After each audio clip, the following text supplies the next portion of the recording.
So Tracy, how do you think it went? I think I've had a great time, and I feel like it's such a great experience for people coming in that don't know about interRAI. And for me, having, I guess, been around the edges for quite a while now, it was actually really great to hear you explain it so well on the first day. I feel like I wish you'd given me that talk maybe 10 years ago, but maybe you didn't have it quite as well crafted back then. Sometimes the audience is not ready to listen. Of course, you have to have enough exposure to realise that you want to know.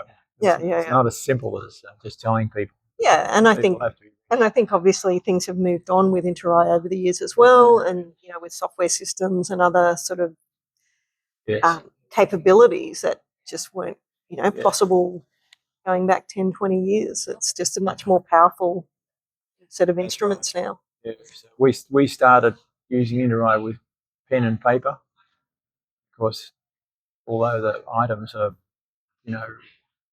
very robust, if you can't do something with them, and it needs computers to do that, it's not really going to be much better than any other things. But the combination of the really good data and the intelligence built around it that makes it so special.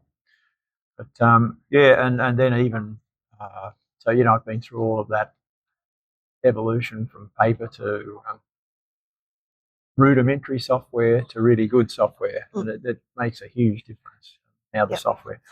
And in these days, it's even more about how the software is actually used in practice, making sure it's integrated properly into the way people do their work. So, yeah, and I think we heard that today from George and Andrew about applications that over and over again. Yeah, absolutely. Yeah, and I mean, obviously very valuable being able to bring the international guests into this meeting.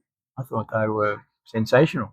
They really brought the thing to life. And I think it was good that they came after we'd done the basic training, what are the nuts and bolts of interRAI, and then to see those guys talk about how you use it when it's mature, and when you know what you're doing. So now, really exciting. So now we've exposed some more people to interRAI systems, some new people.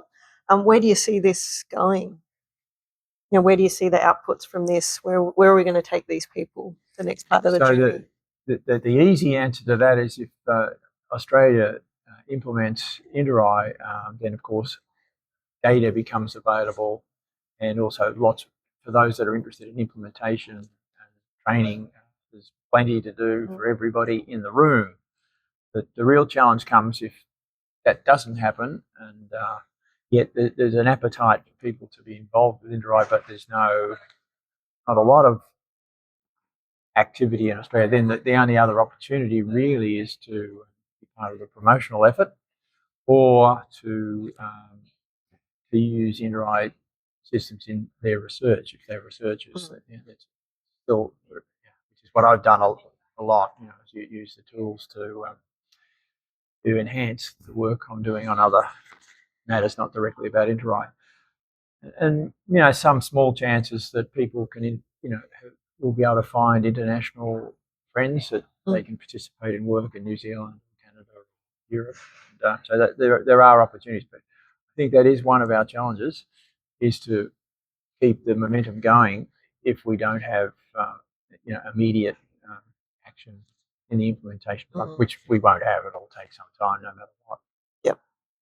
Is that what you think? Yeah, I mean, we've had, I guess, the interRAI interest group going for a number of years now, so a fairly dedicated core group of people. So I guess that's one option, is to bring them in. But I think having meetings also, generates interest, getting people together. Is this something that we should try and do again in a year's time, at least for a day?